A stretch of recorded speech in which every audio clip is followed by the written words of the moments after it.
Old pension scheme latest news 2023। सभी कर्मचारियों की मांग पर पुरानी पेंशन स्कीम फिर से होगा लागू। जाने नई पेंशन स्कीम क्या है। इस समय पुरानी पेंशन और नई पेंशन योजना को लेकर काफी चर्चा हो रही है। सभी कर्मचारियों के लिए से जुड़े अपडेट सामने आ रहे हैं, जिसके बारे में आप सभी को पता होना चाहिए। बिल्कुल जरूरी। जैसा कि आप सभी जानते ही होंगे, अभी वित्त मंत्री निर्मला सीतारमण द्वारा बजट पेश किया गया, जिसमें नई पेंशन योजना पर चर्चा हुई। इसके लिए सभी विभागों के कर्मचारियों ने धरना दिया और पुरानी पेंशन योजना को लागू करने की मांग की। क्या किया जा रहा है, इसकी पूरी जानकारी इस वीडियो में दी गई है, इसे अंत तक जरूर देखा। ये जानते हैं पुरानी पेंशन योजना में क्या अच्छा है और इसका क्या प्रभाव हो सकता है, और नई पेंशन योजना के तहत चिंता का विषय क्या है, इसे क्यों लागू नहीं किया जा रहा है, आदि बिंदुओं पर विस्तार से और इसी तरह के ताज़ा अपडेट दिए गए हैं। इसे प्राप्त करने के लिए आप हमारे टेलीग्राम चैनल से जुड़ सकते हैं। जैसा कि आप सभी जानते होंगे कि 5 राज्यों राजस्थान, छत्तीसगढ़, झारखंड, पंजाब, हिमाचल प्रदेश में पुरानी पेंशन योजना लागू हो चुकी है। शेष राज्यों में पुरानी पेंशन योजना लागू नहीं हो पाई है, जिसके कारण सभी विभागों के कर्मचारी पुरानी पेंशन लागू करने की मांग कर रहे हैं। लेकिन कुछ जानकारी के लिए आप सभी को पता होना चाहिए कि पुरानी पेंशन योजना 2004 से बंद है। पुरानी पेंशन योजना का लाभ वही कर्मचारी ले सकता है जिसे 2004 से पहले सरकारी नौकरी मिली हो। देश में पुरानी पेंशन योजना की मांग बढ़ गई है।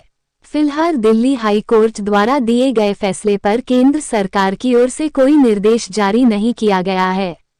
वहीं कर्मचारियों को पुरानी पेंशन योजना का लाभ नहीं मिल पा रहा है। हाईकोर्ट ने कर्मचारियों के लिए पुरानी पेंशन योजना को 8 सप्ताह में लागू करने के निर्देश दिए थे। फैसला 11 जनवरी को सुनाया गया था। हालांकि अभी तक केंद्र सरकार की तरफ से अपने फैसले को लेकर कोई जानकारी नहीं दी गई है। मिली जानकारी के अनुसार राजस्थान के भोपाल स्थित भेल दशहरा मैदान में करीब 8 से 10 हजार कर्मचारियों ने शक्ति प्रदर्शन में हिस्सा लिया। इसमें कई संगठनों के प्रतिनिधि भी शामिल हुए। दोनों ने मिलकर मुख्यमंत्री शिवराज सिंह चौहान को पत्र भी लिखा है। इसमें केंद्रीय सिविल सेवा पेंशन नियम 1972 को समाप्त करने के बाद 1 जनवरी 2004 के बाद सरकारी सेवा में नियुक्त कर्मचारियों पर राष्ट्रीय पेंशन योजना एनपीएस को समाप्त करने की बात कही गई है।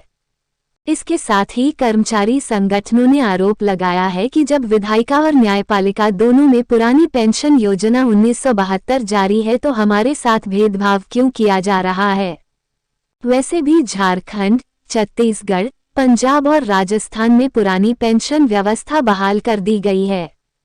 मध्य प्रदेश सरकार को भी संवेदनशील होकर इस व्यवस्था को लागू करना चाहिए।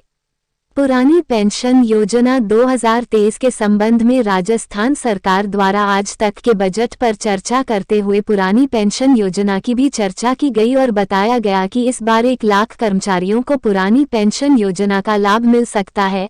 हालांकि जानकारी कम है। आपको बता दें कि राजस्थान सरकार ने 2022 के बजट में भी पुरानी पेंशन योजना पर चर्चा की थी और इस बजट में इस योजना के लागू होने की संभावना जताई गई थी। पुरानी पेंशन लागू होने की संभावना है। सभी राज्यों के कर्मचारियों द्वारा पुरानी पेंशन योजना की मांग की जा रही है, जिससे सभी राज्यों के मुख्यमंत्रियों पर चुनावी वादों का साया मंडरा रहा है। बिल्कुल ऐसे सभी मंत्री दबाव में आ गए हैं और पुरानी पेंशन योजना पर भी चर्चा हुई। कैबिनेट में चर्चा की। राजस्थान सरकार ने भी पुरानी पेंशन योजना लागू करने को कहा है। पुरानी पेंशन योजना की बहाली के संबंध में गैर भाजपा राज्य सरकार द्वारा कुछ बदलाव किए गए हैं, जिनके बारे में अभी तक कोई पुख्ता खबर नहीं मिल पाई है।